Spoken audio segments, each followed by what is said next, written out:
Hi, this is Eric Redvig from the Xbox team, here for a video review of Command & Conquer 3 for Xbox 360.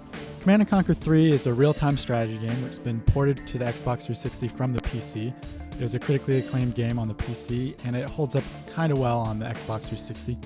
It follows the war between the GDI and the Brotherhood of Nod over the spread and control of Tiberium, a crystal power source. The game uses a similar control scheme to Battlefield Middle-earth 2, which is the only other real-time strategy game on Xbox 360, and it works pretty well.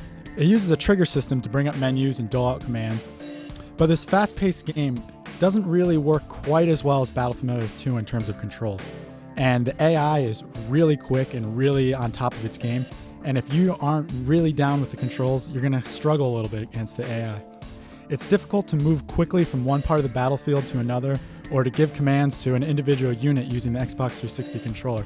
Even though you can adjust these speeds and settings on the options menu, it still never quite works out perfectly. The controls work pretty fairly against human opponents, since they're in the same boat as you, but the controls can be a little bit frustrating against the AI, which doesn't have the same limitations as you.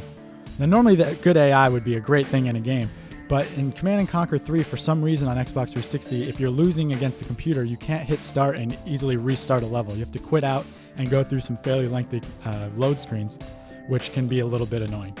One of the good things about Command & Conquer 3 is that it's not necessary to have played the previous Command & Conquer games to understand the story and quickly get into the game. This thanks in large part to the FMV video sequences that introduce and tell the story. These are all done with live actors, and they're all big-name actors. There's Billy D. Williams, Michael Ironside, Josh Holloway of Lost, Jennifer Morrison of House, and they even got Joseph Kukin to reprise his role as Kane, the leader of Nod. All these movies have a nice, funny, low-budget sci-fi feel to them, and they really make the game experience flow and be more enjoyable. The multiplayer game is a little bit different. On the PC there was only a versus mode, but now there's 5 multiplayer modes, including Siege, Capture the Flag, Capture and Hold, and King of the Hill.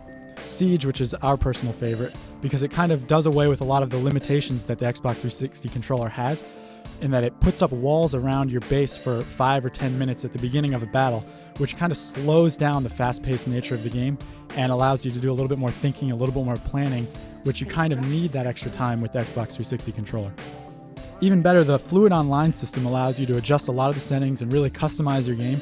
There's a good lobby system where you can set up private matches or private slots and have some public people come in.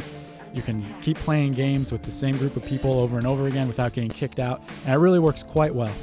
But probably the best part about the online game is that in our experience we had no lag and very little slowdown, if any at all.